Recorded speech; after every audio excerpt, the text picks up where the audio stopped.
Ուրեմն լրատվամիջոցների հարգելի ներկայացուցիչներ, նախ շնորհակալ եմ այսօրվա հրավերը ընդունելու համար, խոսելու եմ Արցախի նախագահի կողմից դատարան ներկայացված հայցի եւ դրա կողմից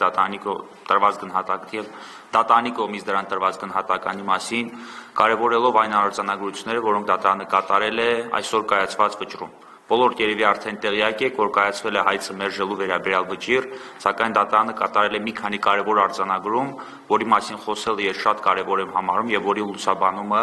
կարող է մեծ ուժ ունենալ նաեւ հետագա սերնդի համար։ Ինչ է արձանագրել դատարանը։ Նախ ամենակարևոր փաստը, որ արձանագրել է դատարանը։ Ուժի գործադրման կամ գործադրման անմիջական սպառնալիքի ազդեցության տակ որևէ փաստաթղթի ստորագրումն ինքնին որևէ իրավական ուժով օժտված լինել չի կարող եւ առ ոչինչ է ստորագրման պահից, ինչը բխում է ինչպես ներպետական, այնպես էլ միջազգային իրավունքի հանրային սկզբունքներից։ Առաջին կարևոր հանգամանքը, որ դատարանն արձանագրել է, որ նշված հրամանագիրը կայացվել է ուժի գործադրման կամ գործադրման անմիջական սպառնալիքի ազդեցության ներքո։ Երկրորդ, ուստի անգամ հրամանագրի ընդունման փաստի իրականությանը չհամապատասխանելու դեպքում դատարանը ողջամիտ չի համարում հայցորին դրանով վնաս պատճառելը։ Դատարանը վերահաստատելով վերոգրյալով արդեն իսկ արտահայտված իրավական դիրքորոշումը ավելորդ չի համարում հավելել, որ հայցորը հանդիսանալով Հայաստանի պատմություն 9-րդ դասարանի դասագրքում քննարկվող իրադարձությունների ոչ միայն անմիջական մասնակից, այլև ուղղակի դերակատար, ինչպես նաև հաշվի առնելով դրանց ներկայիս քաղաքական կարևորությունը եւ պատմական ճշմարտությունը հետագա սերնդներին առավելագույնս հավաստի կերպով փոխանցելու անհրաժեշտությունը վերաբերելի հրապարակումներում, այդ թվում եւ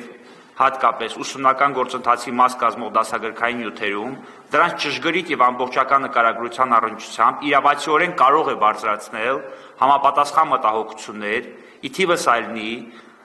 նաեւ խնդրող առարկա հրամանագրի փաստացի չընդունման եւ կամ այն չեղարկելու վերաբերյալ թերի կամ ոչ լրիվ տվյալներ ներառված լինելու կապակցությամբ։ Դատարանը կարևորում է, որ հայցոր կողմի փաստարկներն ու դիտարկումները մասնավորապես տեղին են այնքանով, որքանով վերաբերում են դասագրքային նյութերում որևէ փաստաթղթի հիշատակմանը, ընթերցողի համար առանց դրա մասին առնվազն ընդհանուր բնույթի տեղեկությունների հասանելիությունն ապահովելուն, որպեսզի բաց թողում հայցադյումին կից ներկայացված դասագրքի համապատասխան տեքստերում ակնհայտորեն առկա է։ Սակայն դատարանի համոզմամբ նշված հարցերի վերհանումը տվյալ պարագայում այնուամենայնիվ դուրս է հայցորի պատվի եւ արժանապատվության քաղաքացիական պաշտպանության տիրույթից։ Ուրեմն փորձեմ բացատրել ինչ է նկատի ունեցել դատարանը նշված դիրքորոշումը իր վճռի մեջ արտացոլելով։ Դատարանը նախ եւ առաջ արձանագրել է անվերապահորեն արձանագրել է, որ նշված հրամանագիրը կայացվել է ուժի կամ ուժի գործադրման սպառնալիքի ազդեցության տակ։ Սա մեկ, սա ֆիքսենք եւ անցնենք առաջ։ Երկրորդ, դատարանը հստակ արձանագրել է, որ հայցորի պատիվն ու արժանապատվությունը չնայած նշվածով չի արատավորվում, այնուամենայնիվ պատմության դասագրքում գտած տեղեկությունները ոչ ամբողջական են։ Սա եւս արձանագրվել է դատարանի կողմից, ընդ որում դատարանը հիմք է ընդունել հայցադյումին կից ներկայացված փաստաթղթերը եւ նշել, որ հայցորի մտահոգությունները տեղին են ու իրավաչափ։ Այսպես ասած, դատարանը կրթության նախարարության ուշադրությունն է հրավիրել այս հանգամանքների վրա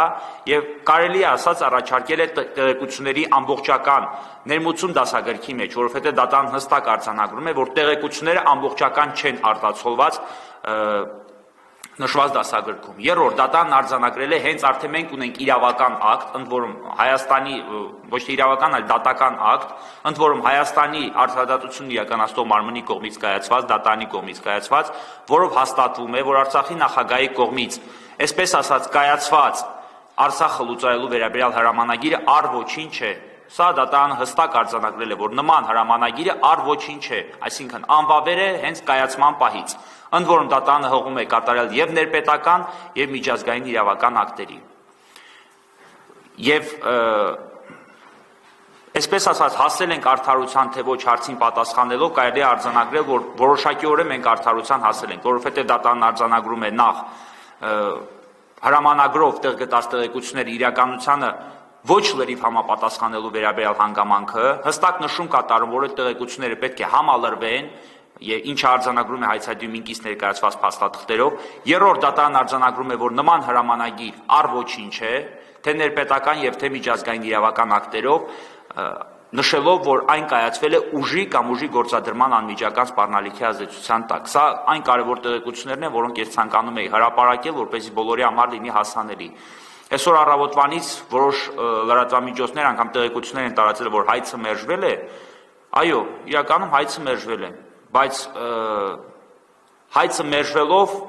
ասել, որ Արցախի հանրապետության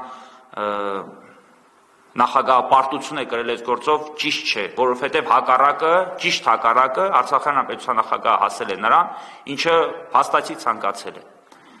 Այսինքն մենք հասել ենք նրան, որ նշված հրամանագիրը դատական ակտով համարվել է առ-ոչինչ։ Մենք հասել ենք նրան, որ դատական ակտով արձանագրվել է տեղեկությունների ոչ ամբողջական եւ ճշգրիտ լինելը։ Ուստի ես լրատվամիջոցներին խնդրում եւ այսպես ասած հորդորում եմ տարածել այն տեղեկությունը, որ քիչ առաջ ես հրապարակեցի։ Նաեւ հետագա սերունդների համար ես լրատվամիջոցների տարածումը շատ կարեւոր եմ համարում եւ կարծում եմ, որ դրանք էապես ազդելու են հետագա սերնդի մոտ հայոց պատմության վերաբերյալ ճշգրիտ տեղեկություններ արտացոլելու հարցում։ Երկրորդ կարևոր հանգամանքը, ինչի կապակցությամբ խնդրել եմ այսօր լրատվամիջոցները ներկայանան եւ լուսաբանեն, դա